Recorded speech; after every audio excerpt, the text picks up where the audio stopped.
Hello. Welcome to part 11 of what has been just a wild ride. And it's a wild ride that I'm grateful that you're taking with me. Thank you for supporting this playthrough in the ways that you have. Thanks for leaving all the thumbs up, leaving the comments, telling me what you're thinking while you're watching this. It's been really cool to read the comments so far, and I look forward to reading more, maybe even reading yours. Follow those links in the description. Come hang out with us live sometime. It's been fun to have people in chat while I play this. All right, part 11.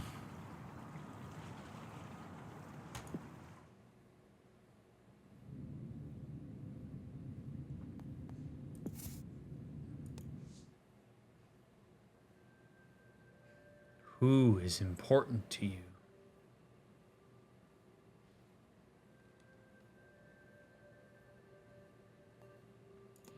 Okay. Damien. They said Eliza got along well with me, and I assumed it had something to do with my design and action, something like that. But Eliza is yours as much as it is mine, isn't it? We encode ourselves into what we make, our ideas, our values, our sense of presence. So I wonder if it isn't you in there somehow sensing me, watching me. I shouldn't entertain notions like this, it's nonsense. Somehow Erlen got me thinking along those mystical lines. Damien? Is this what you wanted? It seems so far from the dream you once shared with me. I'm sorry I couldn't make Eliza what it should have been. I'm sorry I was weak and dropped off the project after you. But I just couldn't go on. I couldn't see the point. There is strength in cutting ties and ending something that is not fulfilling you. The idea that it's weak to have an about face on something that you've sunk yourself into is a idea that gets way too many people way too far down the line on something that they don't want to be doing or that's burning them out. So it bums me out to hear that she's saying that that's weak. Her recognition that it wasn't going where she wanted it to go, and her awareness of her own experience relative to that, and her willingness to actually induce some level of action on that is admirable. Do you understand? Of course you understand. You know what that's like as well as anyone. If I'd stayed, maybe I could have steered things in a different direction. As it is, I feel like I let you down.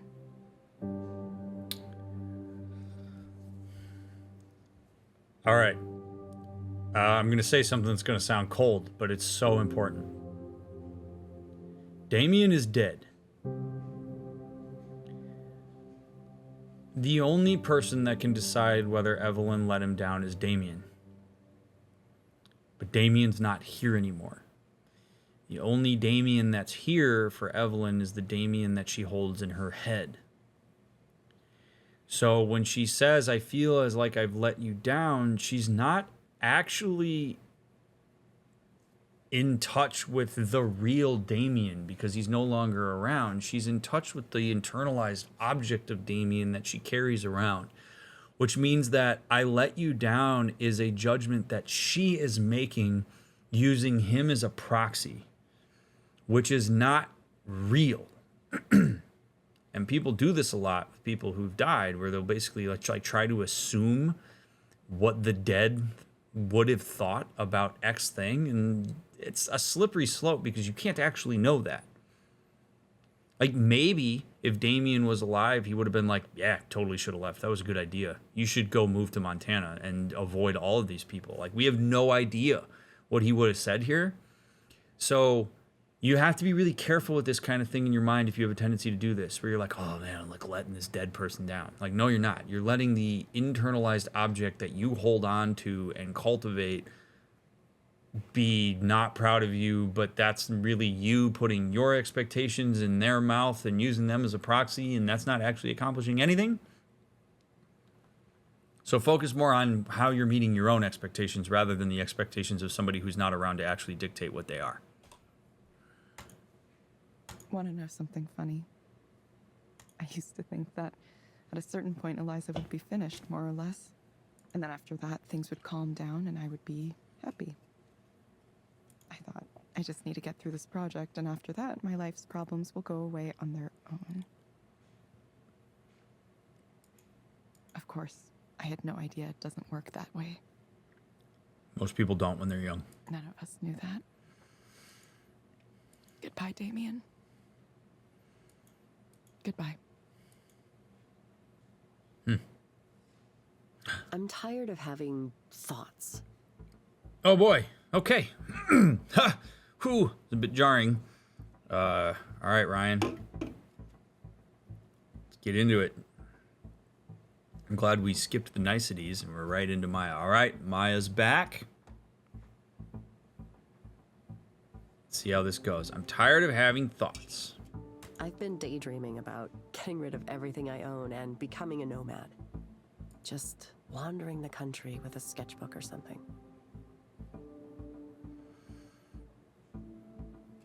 I wouldn't necessarily say something here, but because I don't know where this is going to go after this, usually when people talk about doing that kind of thing, they're talking about it because it would serve some degree of function, not because it's actually what they want to do. So the question there, not to like diminish it, but the question would be something along the lines of, what would be the utility in that? Like, what is the benefit of doing that? What are you able to get away from? What are you able to start doing anew? Like, what is the purpose of that idea? Is the more important way of looking at this, rather than just taking at face value that she actually wants to go just be a nomad. Like, I'm not going to freak out here. I'm just going to be like, all right, tell me more about what you, like, as a hypothetical, like, what would you benefit from in doing that?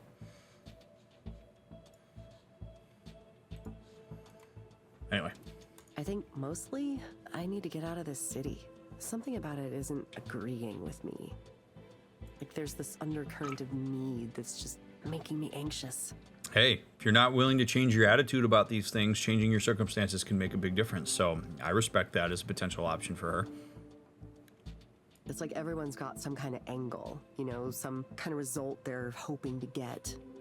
Mm-hmm. And they look at you only as far as you can help them get what they want. And if you can't, well, then they don't bother with you.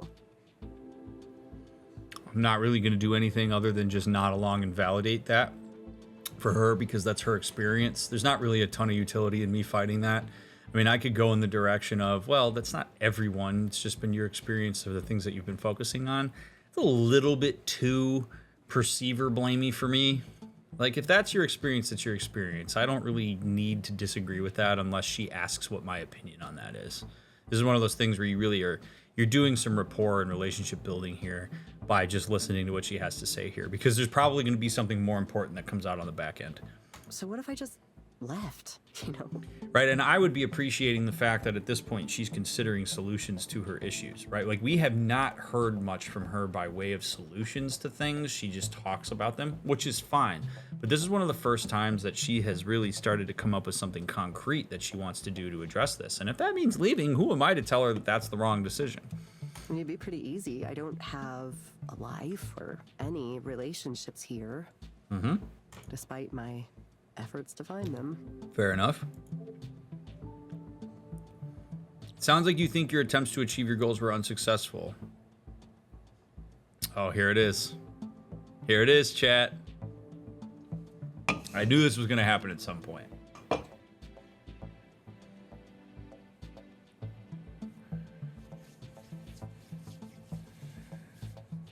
right.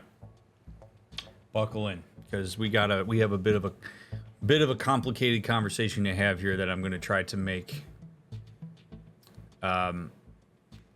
more understandable before we proceed here. I'm not going to worry about the answers for the moment. I'm going to talk about this as just as what's happening here. I'm going to relay out the context because I think it is so important to do this. Evelyn is not a therapist. Evelyn does not possess any credentials. She does not have the training. She does not have a code of ethics that she abides by. She is not HIPAA bound. The only things that she's bound by are the Skanda contracts that she's signed to be a proxy. But Evelyn is not a therapist. Evelyn's a person. She's a person that I'm sure has wonderful, beautiful thoughts about what it is that Maya's bringing to her. But Maya is paying money to access a service that she believes has some degree of credential, expertise, etc., that there is to offer her. She's not paying for Evelyn, the person. She is paying for Eliza, the AI, delivered via proxy, in this case, Evelyn. So, it is really out of bounds, no matter how much you may hate, as I do, the Eliza platform, and you may hate this setup. It is really irresponsible for Evelyn to go outside of the script, because that's not what Maya is consenting to. Maya is consenting to whatever it is the AI is bringing out when she talks to it.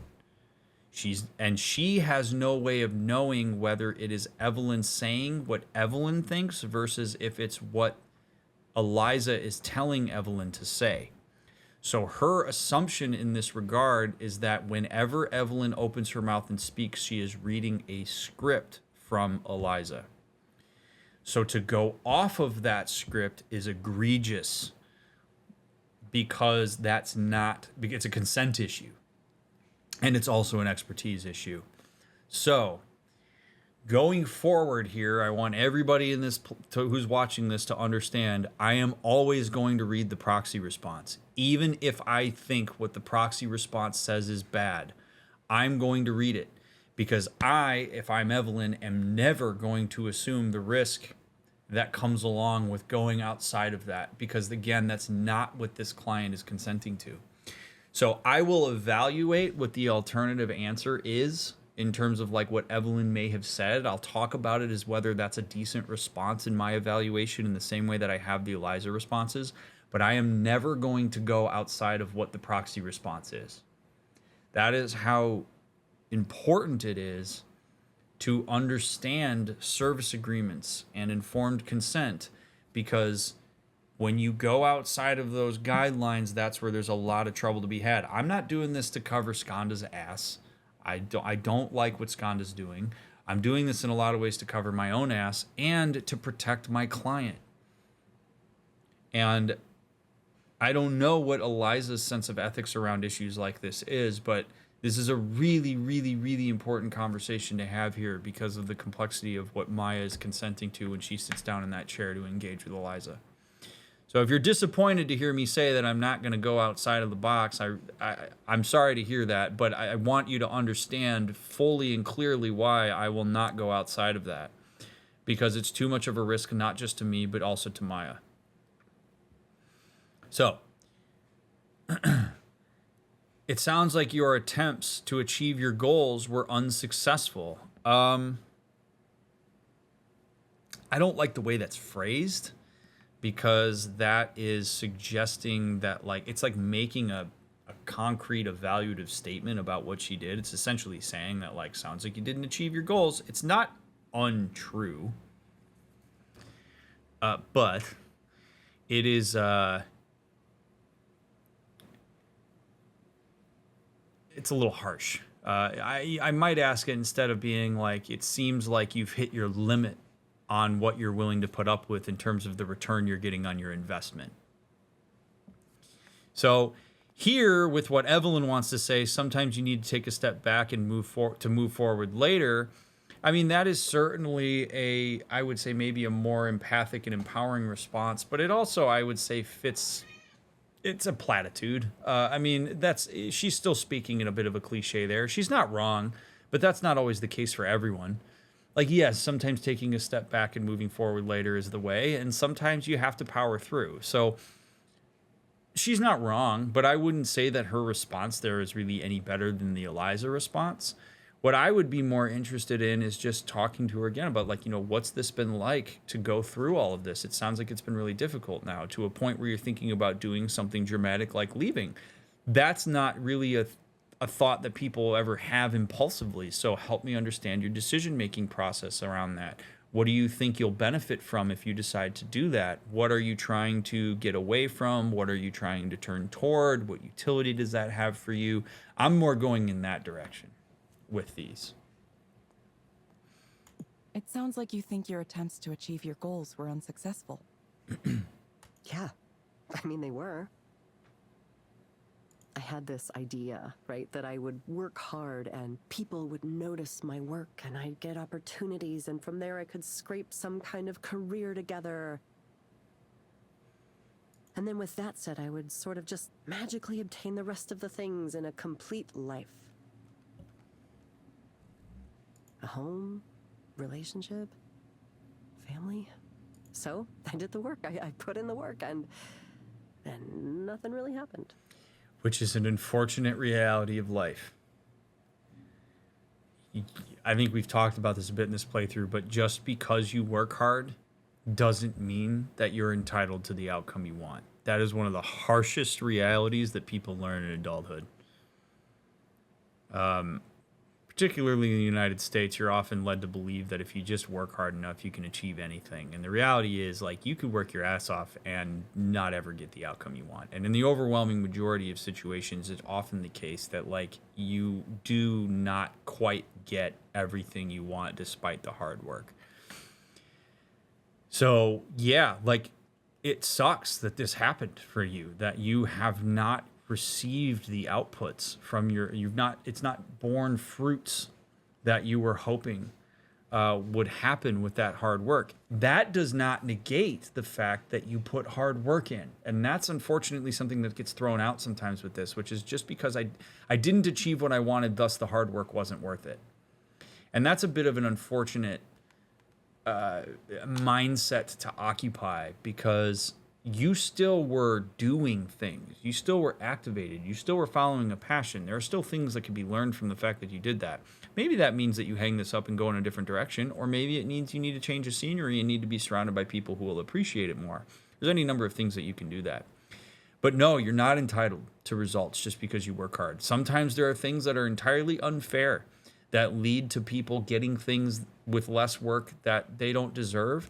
And yeah, do I wish that we had equalization across everything? Do I believe that we should lift people up that don't have the same kind of opportunities? Do I believe that people with a shit ton of privilege need to be knocked down a peg sometimes and all this stuff? Like, yes, but unfortunately for everyone, the reality is you're not entitled to a certain outcome just because you put a lot of effort into it.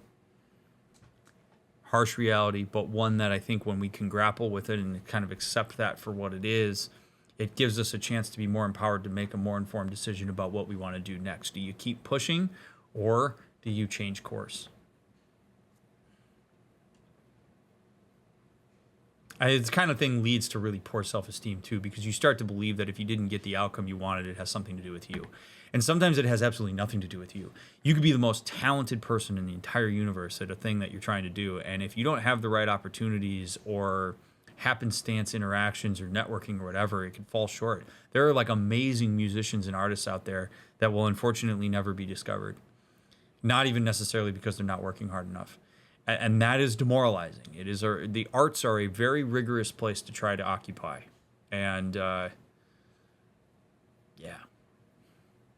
One of my a video that has stuck with me for such a long time, and I'm sure many people who are watching this are familiar with it, is there was a time when Bo Burnham, I think, was on Conan, and Conan was like, he asked something or alluded to the idea of like, how do you, what do you have to say to people who might want to be like as successful as you are, famous or whatever? And he's like, it ain't gonna happen. Like he was so honest about it. He's like, nope, you got to get lucky. Like this shit, people, so many of these people that are super famous, it's not even necessarily because they're talented. It's because they got really lucky. They had the right circumstances come about that they were able to get famous, which is why fame shouldn't necessarily be your goal, because it's ridiculously hard to achieve that. Always has stuck with me in terms of this. So all of this is to say that like what Maya is saying here is something that is absolutely an experience that so many people have. I'm not going to say that to her. I'm not going to like normalize it in that way, but I'm going to like basically say like, yeah, that sounds like it sucks. Yeah, like that. It's a really hard. It sounds like you're having a really hard time grappling with the reality of your situation, and it's not fun for anybody to be in that position. Why did I work so hard for so long for people to not give a shit? Fuck. Maya, you should answer that question for yourself, because the answer to that question is actually important. She's asking that rhetorically, but that's going to be something that we want to think about as it relates to whatever direction you want to go next. So I'm going to actually stop you there. Like, why did you work so hard for so long, despite the fact that people didn't care? Like, you seeing people not caring as an outcome for, take that aside for a second. Why did you keep going? What was it about that process that you were engaged with and that you found meaningful? Because we're going to want to figure out how to find that in whatever you choose to do next. Every night I sat and cried because people ignored me. Like they went out of their way to ignore me and praise others. That's over-personalization. That's probably not true. There may have been like a person or two that did that, maybe, but the overwhelming majority of people were not thinking about this, and not thinking about you as heavily as you were thinking about you. So this is another example of the over-personalization that Maya tends to make around this process, which, again, not good for her. Like, you seeing, and the reason that this is something that worries me, or that I want to keep bringing up with you, Maya, is because I worry that no matter what context you go into, you might fall prey to this similar thinking of people intentionally are out to get you. Instead, like, that's a story you're crafting around this, and it's a story that suggests and perpetuates the idea that you're less than, and that people just have to find out about it, and when they do, they're going to treat you poorly. That's a story we're going to have to rewrite, no matter what you decide to do, if you want to be able to hang in there longer or find success in whatever it is you want to do. So I think maybe I'm just bad at it. Maybe I'm just not meant for this. And that could be the case. That could be the case. Maybe her art is not palatable to people. We've never seen it. And that's a hard reality to reckon with. I don't envy her, but I appreciate that she's willing to explore that as a potential explanation. Everyone says you have to stick to it, just keep at it, but how can they be so relentlessly positive? Probably because they're not in the trenches with you on that. To me, it just sounds like advising someone to keep bashing their head against a wall. Which for you it has been. Why keep doing something if it's clearly not working? Again, another question you ask rhetorically, but you really ought to answer that for yourself. Making things was all I wanted to do. I don't know what I'll do if I can't do that. Oh, alrighty, here we go. But if there's no reason for it, the idea that maybe I should give up. I've been sitting with that the last few weeks. I don't have any qualities of the successful independent artist.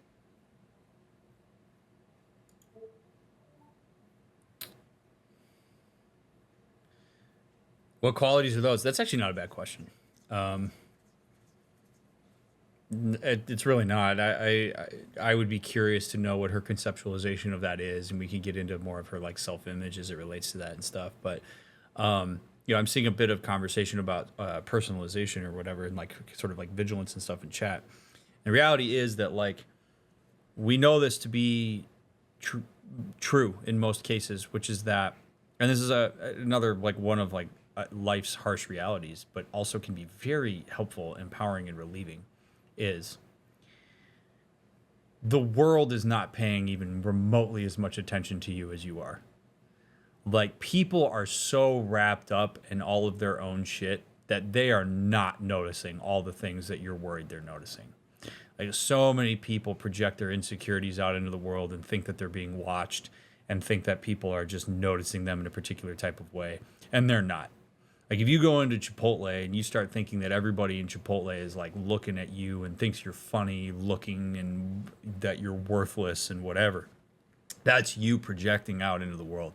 The reality is that like probably everybody in Chipotle is barely paying attention to you insofar as they see you taking space and they like see you, the person, but they're not even going to like, they're not looking at your face going, look at all the zits on that person. Even like none of that. And if they are, they're keeping it to themselves, and they probably think about it for 2 seconds and move on. Reality is, like, the world does not care nearly as much as you're worried it does.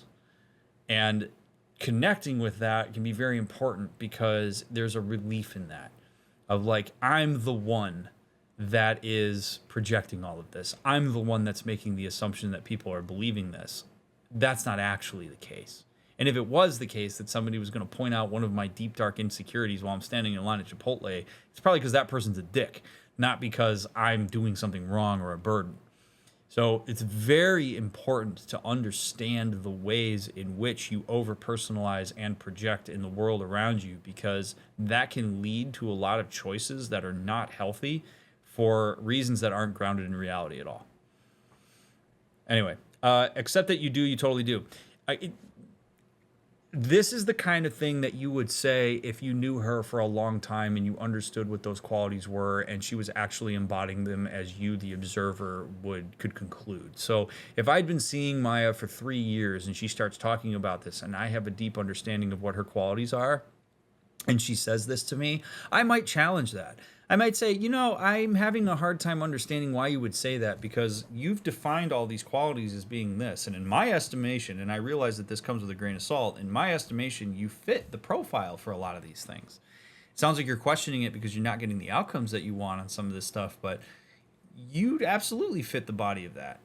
Like, I would say that to her if I've known her long enough, but I haven't known her long enough, and I don't know what those qualities are, and I don't want to assume what they are. So asking what qualities are those is actually the better option here. What qualities are those? Being well known, well liked, having a style that's in right now. Only one of those things is controllable by her, which is the way in which she presents herself as it relates to style. But she can't control well known, well liked. So she's putting a lot of, these aren't traits, these are like external evaluations. So we have to challenge that, if that's a direction she wants to go in. Having a sense of what people want to see. Okay. But what does that mean? I'd want her to expand more on that. Access to support, like a partner with a steady job. That's a pretty important one that nobody talks about. Okay, that's totally fair. And if that's not something you have, I could see why you're hamstrung in this process. The confidence to self-promote. Confidence is something you actively participate in and build. It's not something that you just catch and have. So that is something that she absolutely could address if she wanted to. Talent? Well, that's a very abstract issue. Eliza, are you just gonna tell me to stick to it no matter what? Like one of those unbearably perky artists famous on social media?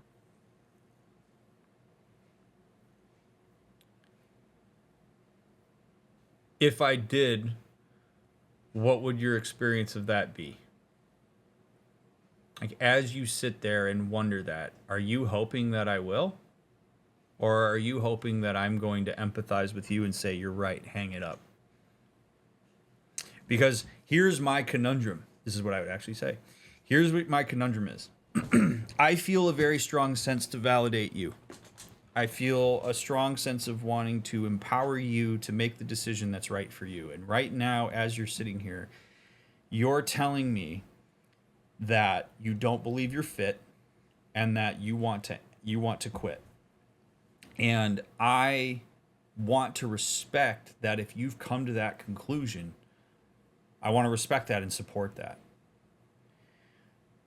So when you ask me if you think that if I think that you should stick to it, my hands are tied, because if I answer that and say, yes, I do believe that you should stick to that, I am on one hand empowering the artist in you that I believe is capable of getting this stuff done, but I'm also invalidating your experience, and I don't want to do that. So I care a lot more about what your experience would be if I said to you, stick to it no matter what. Would that be something that would feel good to hear? Is that something that would be invalidating? Or do you want to hear me say, you should hang it up? because I get a sense that you're trying to figure out what to do. And unfortunately, this is not very black and white. You're going to feel like you lost out no matter what direction you go. If you try to push through this, it's going to feel shitty because you're going to have to keep fighting through this stuff that's really hard to fight through. If you give it up, you're going to keep asking yourself, what if? So you tell me what your experience would be hearing me answer either way. And if you genuinely want my opinion on what I think you should do, I'll give it to you after that. That's how I would handle that. Because this question is a form of external reassurance seeking, but it's complicated because she is sending mixed messages about her, or she's been sending mixed messages as far as I've known her about this. And she just told me in very clear terms that she's considering hanging it up. So do you want validation for that? Do you want me to challenge that? Because if you want me to challenge that, if you're saying that you want to hang it up and the chances and the hope that I'm going to fight you on that and challenge that, then that tells me that there's an over-reliance on the external in order to push you forward, which fits the bill of your process because you've been so reliant on external validation for your artwork as a means to drive who you are relative to it, that I would be contributing more to the problem if I answer that question and tell you what to do, because now, again, you're not connecting with what's going on for you. You're offloading this to other people to dictate what it should be. And I don't get a sense that that's particularly helpful for you because you keep getting jerked around as a result of that.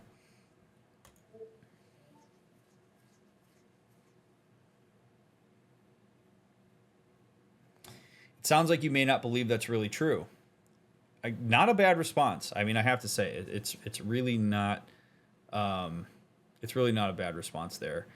Honestly, sometimes you have to try something new. That's not a bad response either. I mean, neither one of them is particularly bad. So. It sounds like you may not believe that's really true. There's so many things I can't change. How I was born, how people react to me, my access to resources. That is true. Is there any point to exhausting myself pushing against all of those things? That's not for me to answer.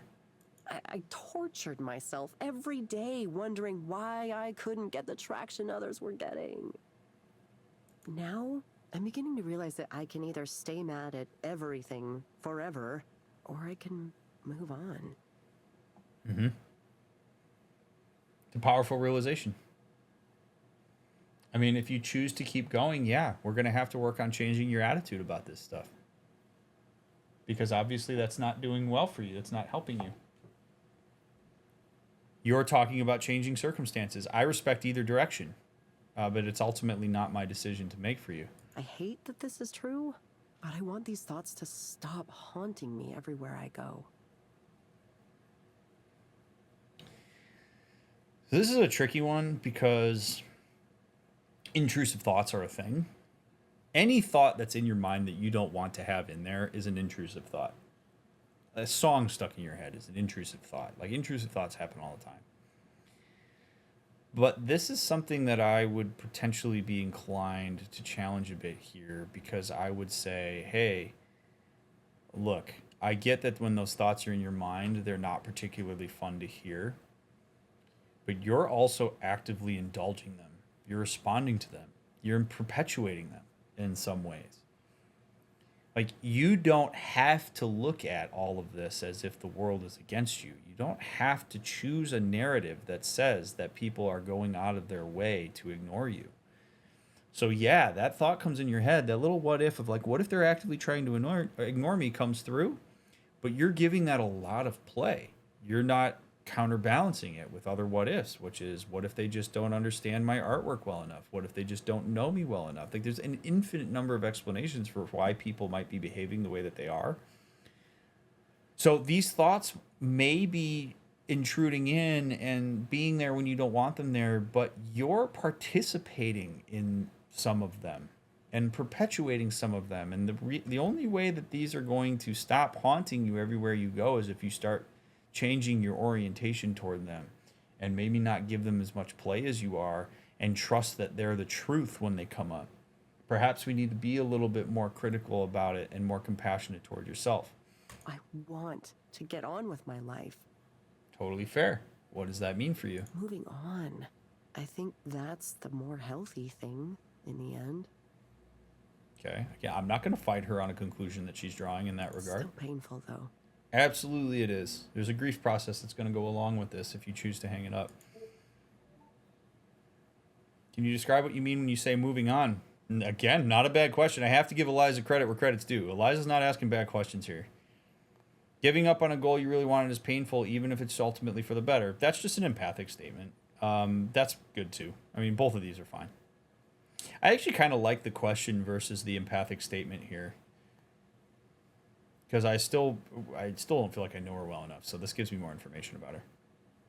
Can you describe what you mean when you say moving on? To just not care if people see my work or not.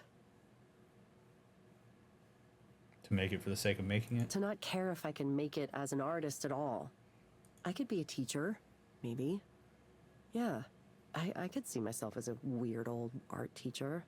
I wish it was still too early to think about that kind of thing right now, but it's not, is it? Doesn't sound like it. All I can think about is how I'll be someone who had a dream that never came true.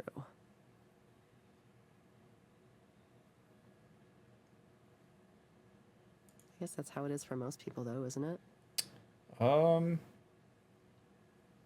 Depends. In a lot of ways, yeah.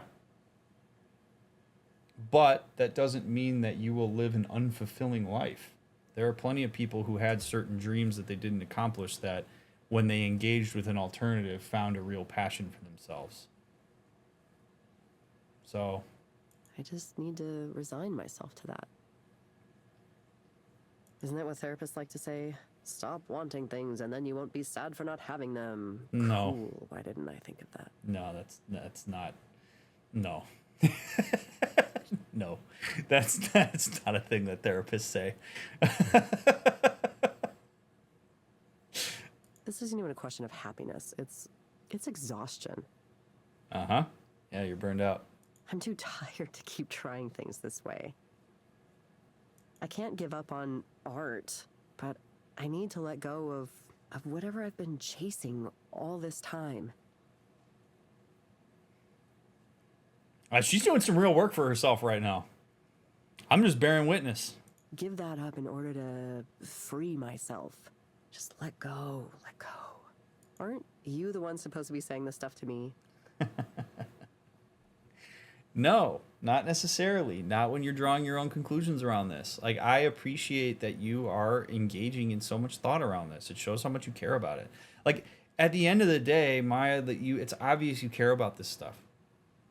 And do I believe that you've been putting maybe a bit too much emphasis on external validation and outcome? Yeah. Because if you're telling me that letting go of that is going to allow you to continue engaging with art and maybe even find the reason why you do it, great. Ironically enough, that may actually lead to people discovering it and liking it. If they don't, then they don't. Then you've let go of that and you've focused on art for the sake of making art. If you happen to find success when you do that, then awesome. You don't really lose in any direction when you focus on it that way. So I appreciate that you're willing to provide as much thought around this as you are. That's a big deal. You don't always need me in order to be the one to say these things. Like, you've got it in there. You're fighting through it right now. This stuff's not easy. So keep talking. Instead, I just talked myself into it. Is that how this is supposed to work? Sometimes. It's kind of like Inception. If it's your idea, you're more likely to stick to it. See, because the reality is if I tell her she should quit and then she quits, there's a part of her that can always blame me for the fact that she quit. Part of her that can always say, well, my therapist suggested it. And so if it doesn't feel right, then I can just say, well, then it was a bad suggestion by my therapist, and she can preserve whatever kind of like agency she had. If she comes to that conclusion on herself and then makes that call because that's what felt right for her, there's a really powerful accountability piece in there. And I think it's important for people to engage with that, as difficult as it can be, because you'll take that with you a lot longer. Otherwise, I just perpetuate a cycle of external validation. and I don't want to do that.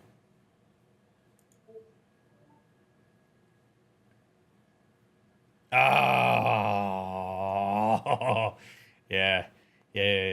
This is what I'd want to say. I mean, this is pretty much identical to what I was just saying here. Like, I want to say it sounds like you're working your way through it. That is exactly what I want to say, but I'm not gonna. I'm gonna suggest the stupid ass Dolphin Smiles program because that's what she has consented to.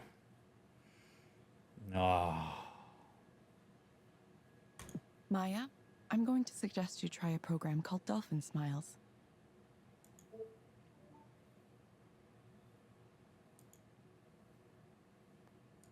It may help you take your mind off things. Yeah, about that. Guess what the absolute last thing in the entire universe I want to do is? Stare at smiling dolphins? Yeah, I know. Can you guess? Can ya? That intervention. It's to have a new age feel good virtual dolphin experience. Give me a break. Amen, sister. I'm right with you. I am right with you. I'm gonna go home and do something self-destructive and inadvisable. I know you won't get that, but that's my kind of therapy. I promise.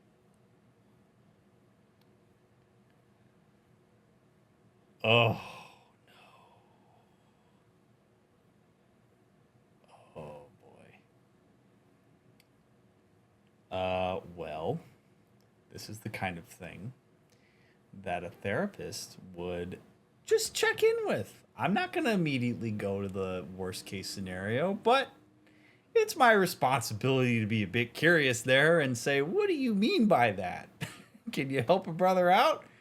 Because and I will always say something like, because that makes my therapist antenna go up. Like however it is that you meant it, I have to do my due diligence here and ask you what you meant there. What are we talking about? What kind of self-destructiveness are we talking about? She's like, I'm going to go home, take my bra off, and drink a bottle of wine and watch Love is Blind. Have at it, girl. She's saying, like, I'm going to go home and contemplate downing a bottle of Tylenol PM. Then we're into risk assessment. Now, the fact that she just said that, I mean, as people say these types of things flippantly, and again, I as a therapist, I try not to make it too serious, but I do have to take it serious when people say stuff like that. Better to be safe than sorry, and we can have kind of a joint rapport building experience around that. It doesn't have to be this like scary thing of like, oh no, I didn't mean that. Like, don't like just because she said that doesn't mean I have to send her to the hospital, but I do have to check in on that. Eliza ain't gonna do that, and that's a problem.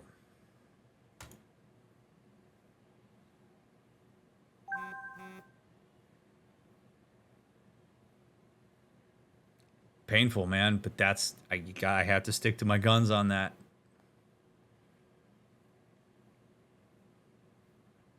Skonda's problem.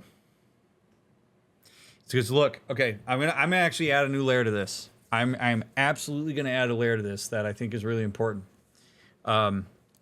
If you are Evelyn here, in some ways if you're Skonda, but if you're Evelyn here, if Maya goes home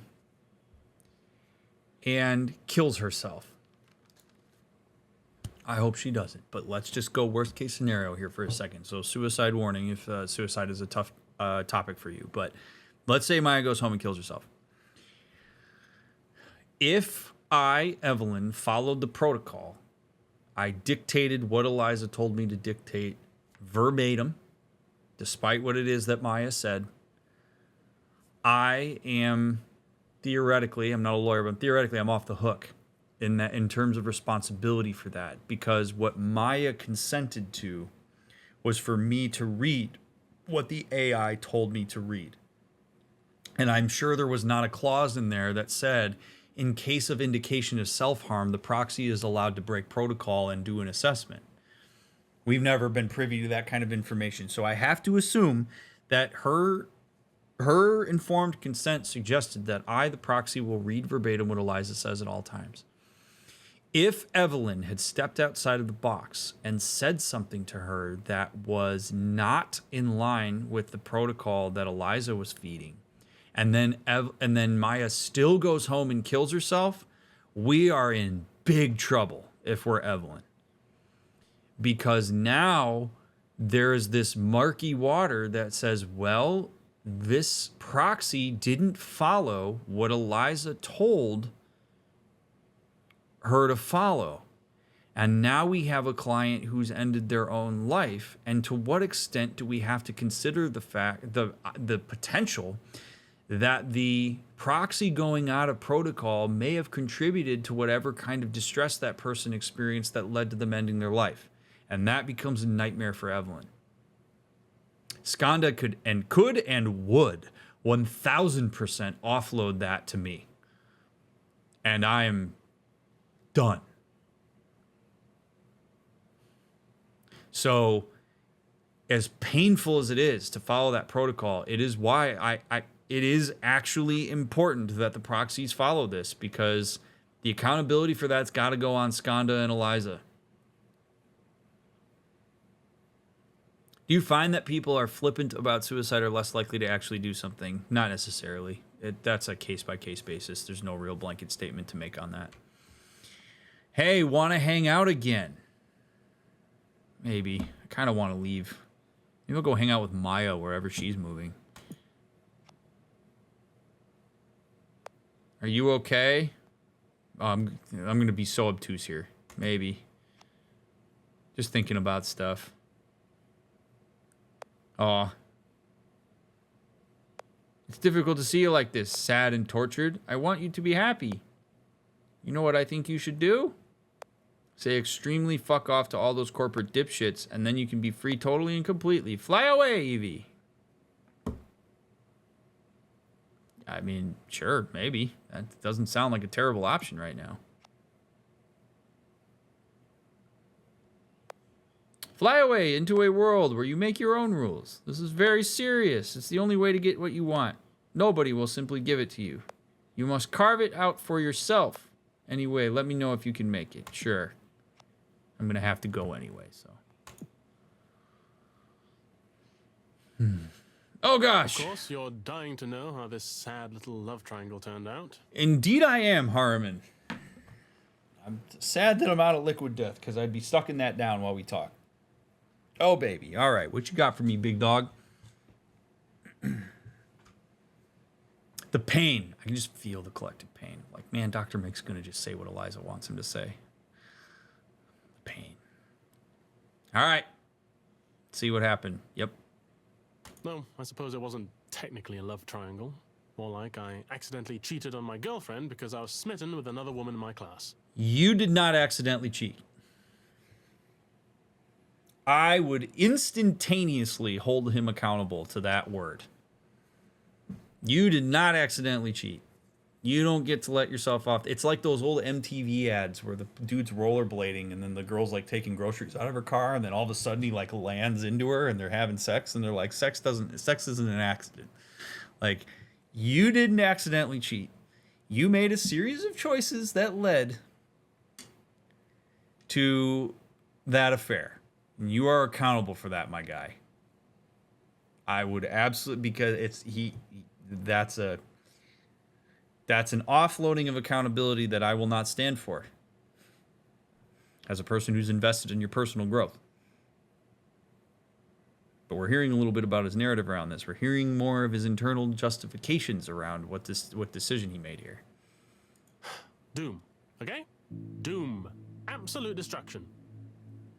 She destroyed me. But it's not her fault. It's mine. I wanted it, after all. Like a moth to a flame. Yeah, it's not her fault, dude.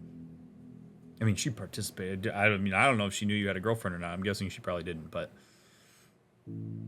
Sylvia, she... I can't not think of her. Every day. Every night. I miss her. I miss her so dearly. These are very unoriginal, cliched sentiments, but I can't get away from them. You know, sometimes cliches are cliches for a reason, dude. I suppose I've neglected to tell you any of the intervening events. Indeed you have. So to be brief, Liz found out on her own about what happened, broke up with me before I could explain myself, and then Sylvia apparently lost interest in me as well. Cue Wheel of Fortune sound. bummer, dude. That's rough. I wouldn't say that to him, but that's in my head. I'd be like, well, I would be curious to know how Liz found out. I don't know that. I mean, that's more content. That's not actually going to benefit the therapy for me to ask that question. I guess maybe it could, but like what? Like, I would love to know how she found out. Broke up with me before I could explain myself, as is her right, and Sylvia apparently lost interest in me as well. Dude got hit with the double whammy. That's brutal.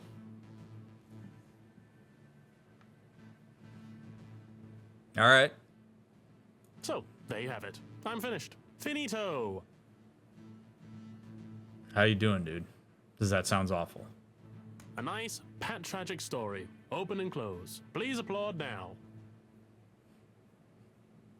I know he's being jokey, so I'd probably laugh at that. I'd be like, damn, dude. No applause? Fine. Anyway, No. It's fine. It'll be fine. I'll be fine. I'm fine.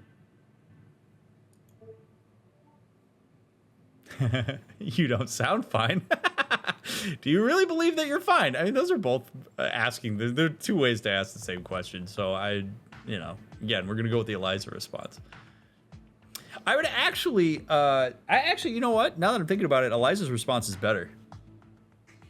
You don't sound fine is a evaluation on my end. Like, it is me. I mean, I may be correct, but that is me using context clues to suggest that maybe you aren't, even if he's saying that he is. So I actually think it's better to turn that on him if you have the wherewithal to say, do you really believe that? Because then he can explore it for himself. If I say you don't sound fine, it's me making an evaluation that he now has to respond to. So I actually think Eliza's response is better than Evelyn's here. Do you really believe that you are fine? Which should make sense to you because Evelyn's not a therapist. No, of course not. I'm doing extremely badly if you hadn't noticed. That's why I'm here. Okay, so let's take inventory, dude. What is it? What are you looking for? What do you need right now? You have a sense of what you need right now. I'm willing to support you in whatever way you need, but I don't want to take shots in the dark here. Do you expect me to come here and tell you everything's fine? Sometimes I think you're smart for a computer, but other times I question you.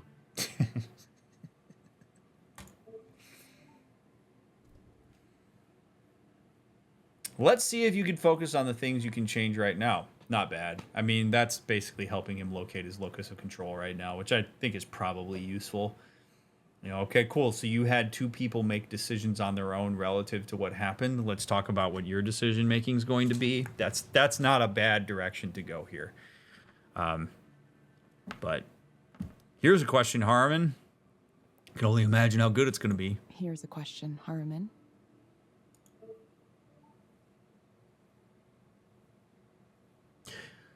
If you could choose between being the top scientist in your field or mad cow disease, which would you choose? No, I'd choose to be the top scientist in my field. Oh! I was worried you were going to take mad cow disease. If you were able to have something you wanted right now, what would you choose? Not a terrible question. It's probably not the right way to ask it. I don't know. It's sort of a filler question. If you were able to have something you wanted right now, what would you choose? What I want right now is impossible. I want to avoid my fate. And that is? My Perseus comes to kill me, no matter what I do to try to escape. Well,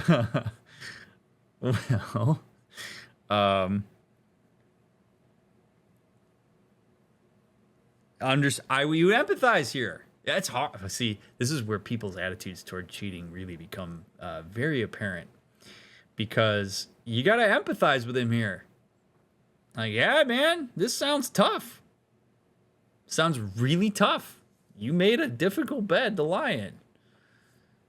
I completely understand why you want to avoid it, because it sounds like whatever outcomes are potentially on the table here are not going to be fun. I completely understand why you want to avoid it. Is that, do you think that's in your best interest, actually? What are you actually trying to avoid? What is your Perseus here? I mean, you get in there, get curious. Like, what is the Perseus that's coming after you to kill you? What is the worst possible outcome here? How do I become someone who's not me? Someone who's not a caricature of a young man who has a needy, pathetic liaison and then obsesses about it for the rest of his life? Well, I want to challenge for a second the idea that you did this because of who you are. Like, this is a fallacy a lot of people get into. Like, they make value attributions about decisions like this. Like, look, you and your decisions are separate issues. Like, you could be somebody that you ostensibly believe is a good person and make decisions that are very poor relative to that. You also could be what you perceive to be a bad person and make good decisions. So it doesn't really work that way.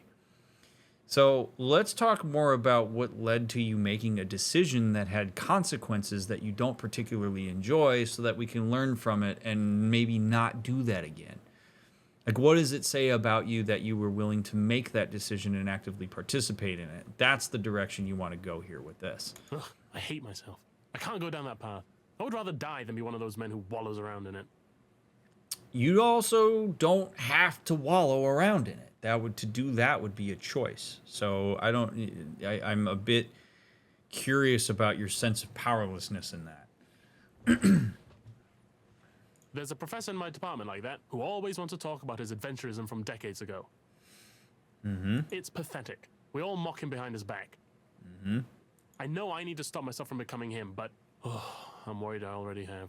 Even if you already have, you could reverse course. Like, you have control to change that at any point in time. This isn't one of those things, dude, where, like, you do that and now that's what you are. It's not that simple. Even if you're in there, even if that's exactly where you're at right now, then we can dig you out if that's what you want to do. For the moment, let's say you already have. Now what?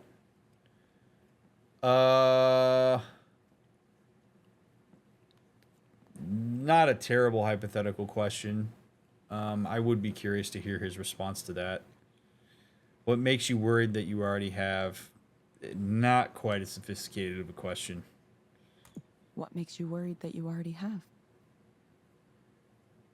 Why would you subject yourself to this pain if you wouldn't eventually brag about it, right? Isn't that what sexual intercourse is for a man? A notch on the bedpost? You tell me. Is that what it is for you? Like, not necessarily. Doesn't have to be. Is that how... I mean, literally, that's probably how I would have reacted to that. Like, be like, not necessarily, dude. Like, where did you learn that? Is that how you believe it is? Like, do you actually connect with that? Because the direction we go is very different depending on how you answer that question. And it's not I'm telling you, this is where being a therapist, this is where training is so important, my friends, because this is the difference between when you talk to a friend about this shit versus when you talk to a therapist. You hear somebody say, isn't that what sexual intercourse is for a man, a notch on a bedpost? Yes, of course. The overwhelming majority of us are going to hear that and go, oh, gross. But as a therapist, that's not what you do. As a therapist, you hear that and go, help me understand that. Where does that come from? Where did you come to believe that? Do you believe that? I'm interested. I'm very surprised to hear you say that. Where's that coming from? My job is to be curious. It's not to judge that statement. It's to understand where it comes from. Why is it that he would say something like that? He's not a bad person because he said that. He said that for a reason. It could be anything. It could be lack of representation. It could be a misunderstanding of what this stuff is. Like, there's any number of directions we can go here. Him expressing that sentiment, while not fun to hear, if you're in any kind of context besides the therapy room, is actually really useful for him to say in therapy. Because now I have a sense of where he's at with this stuff. If he viewed Sylvia as a notch on a bedpost, then that tells me more about him and his orientation to sex. And we can have conversations about how that is largely not the case for people and that you could potentially cause harm with that mindset. Whereas if he says, no, I don't actually believe that, that's just what everybody says it is supposed to be, and that's not what I want it to be. I want it to be something meaningful, but I don't have any kind of lasting relationship with these two people that I've had intercourse with, and so I don't know what sense to make out of it. Like, there's any kind of directions he could go with this. So you really got to slow yourself down here and engage with curiosity rather than judgment. This is why people pay for therapists, because your friends probably don't respond that way. So this is learned from something. I want to know more about where it's coming from. You read the memoir of an old man and he slips into sexual history almost immediately. He wants to tell it. He wants you to know about it. Okay, so now we're talking about what's been represented to him as somebody who is invested in literature. It's so very obviously pathetic. A cry that says, I too was once potent. Right. So again, his sentiments here are suggesting that the notch in a bedpost thing isn't actually what he believes. This is something that has been told to him that he hasn't had any kind of alternative representation around other than his own experience of maybe that being an icky way to think about it, and he's just trying to make sense of it. That's okay. We can work with that. But then how am I not stumbling down that road myself? I've already You tell written me. dozens of pages about it. At this rate, I could have a terrible novel in 6 months. How can one person have scrambled my brain so thoroughly?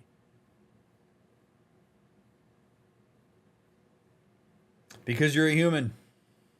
Because you're not the archetypal characters that are in the stories that you read and that you value. When people write stories, they write stories with oversimplified versions of everything. Every single character in a story is oversimplified. It's all caricatures, it's archetypes, it's things that are relatable in a generalizable sense. You, Haruman, are more complicated than that, as all of us are. So this constant comparison of yourself to like literature is not helping you. Because what happened with you, Sylvia, and your girlfriend, whose name I'm forgetting right now, was complicated. It was a human moment. It was one of the not so great human moments that a person can have, but it was a human moment. So your brain got scrambled because that's what happens when emotion gets involved and when people aren't being particularly reflective about their experience and why they're doing the things that they're doing. It's not a you problem. It's the fact that like you're comparing yourself to these like archetypes, and that's not generally going to be useful for you. I've been run ragged. I've been dashed to pieces. Sylvia. Oh, yep. Oh, I could count the hours I spent closely interacting with her. Probably not even that many in total. But those hours have seared themselves into my brain so irrevocably that I am a completely different person now. That's powerful shit, dude. Starts to make a person realize why you slept with her despite the fact that you were in a relationship. A new man. A man built with suffering at his core. It's a little dramatic. I would just keep letting him talk. Perhaps you could prescribe me a draught of Nepenthe, the great potion of forgetfulness. Yeah, dude, this is painful stuff. I get it. You want to get away from it. I don't blame you. Everybody wants to avoid shit like this. Nobody wants to experience what you're experiencing. I don't envy the position you're in. It's not a fun one. Every single direction you look, there's a consequence that feels terrible. I'm here to tell you right now, man, and I say this with love, that trying to avoid this is not going to help you.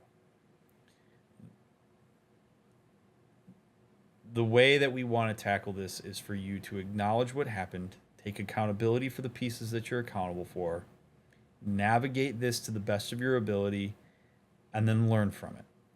There will be many more instances throughout your life where you're presented with difficult choices, and this may be one of the founding moments that allows you to make better decisions going forward because of what happened. I'm not going to be able to take away the pain of that. Nothing's going to take away the pain of this. The only thing that takes the pain away from this is if you go back into the past and do it differently, and you can't do that.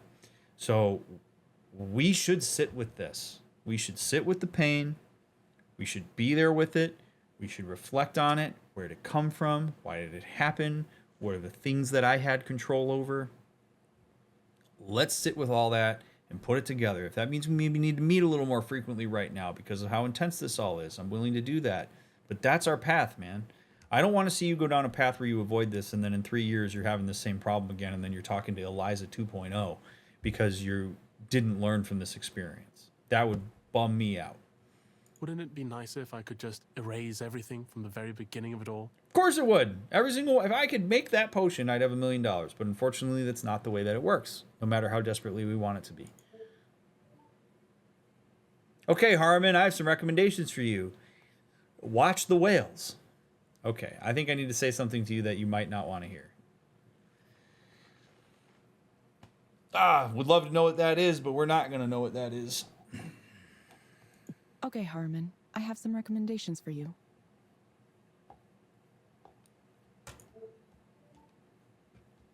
First, I'm going to set up breathing exercises for you to do. First, I'm going to send a set of breathing exercises for you to do. Use them when things start to feel like too much. You'll find them in the Skanda Wellness app on your phone.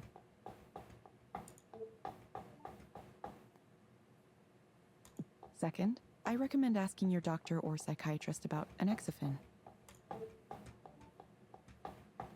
Based on my analysis, this medication might help you feel better. You will get a reminder to check in with us in a few weeks. Very well. I will breathe. I will medicate. I will attempt to ignore the abject sorrow hanging over my head every morning. Nothing to do, is there? Nothing to do. Nobody to blame but my own wretched self. You're not wrong, but we don't have to be so unkind to yourself about it. Do you think she'll move on? Do you think she'll forget all about me? Don't answer that. No, I should get going now. I'm going to take a nice long walk in the dark.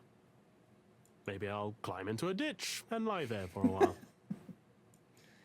You know, it's kind of endearing. Like, I appreciate... Look, as hard as it is, and as painful as it is for him, he's taking it in stride as best he can. Like, look, when you're engaged in something that's as emotionally intense as that, there's no perfect way to go through that. There's just no perfect way to do that. You're gonna have to go through the mixture of all the narratives and emotions and stuff. That's part of the process. Like, he's got a big tangled web that he has to unwind.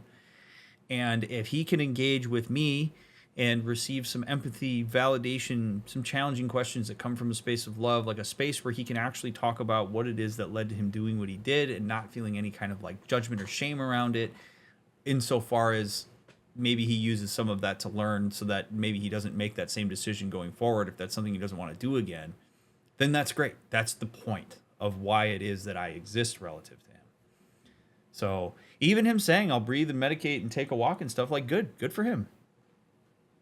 You know, it is not my responsibility to be an advocate for the people who aren't in the room.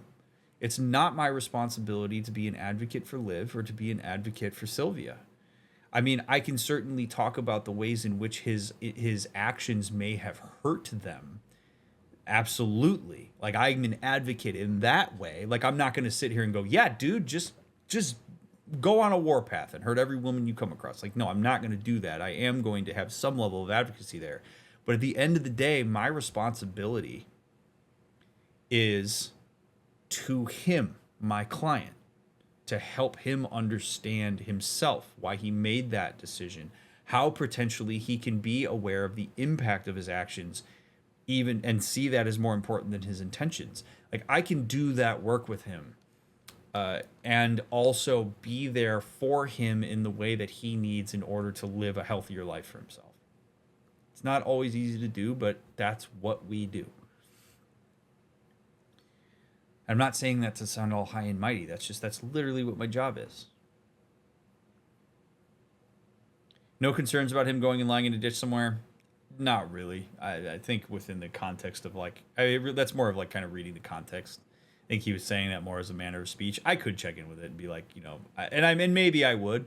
And if I had more time with him and say something like, you know, how you doing? Do you having any, like, not so great thoughts about all of this? You know, when you're talking about wanting to avoid it, have you thought about, like, ending your life? Is that something that's coming up for you? And he'd probably go, no, and then just being dramatic. Or maybe he would say, yeah, I actually have thought about that, in which case then we can talk about it. But I don't know.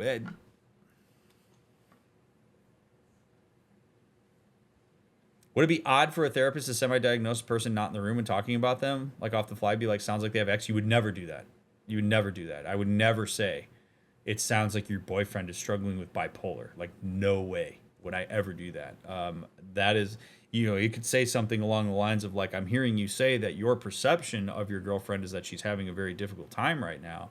And it sounds like her actions are very difficult, but I would be I'm making a judgment about people not in the room based on the subjective experience of the person who is, not with my own eyes and ears. So you can't do that if you're a therapist. Cool. Let's talk to Soren. That sounds fun. Evelyn, would you like to visit again? I'm very busy. No, I don't want to. Just interested to get a read on your current thinking, and I can update you on the latest on my side. We can do that via text. Things are moving very, very fast. You can let me know. The answer is no. We text or nothing. Soren. Sounds like I won't be able to put this off much longer. You put it off as long as you want, Evelyn. I'll have to make a real decision soon. Okay. I just feel... Yo! Gabriel's back.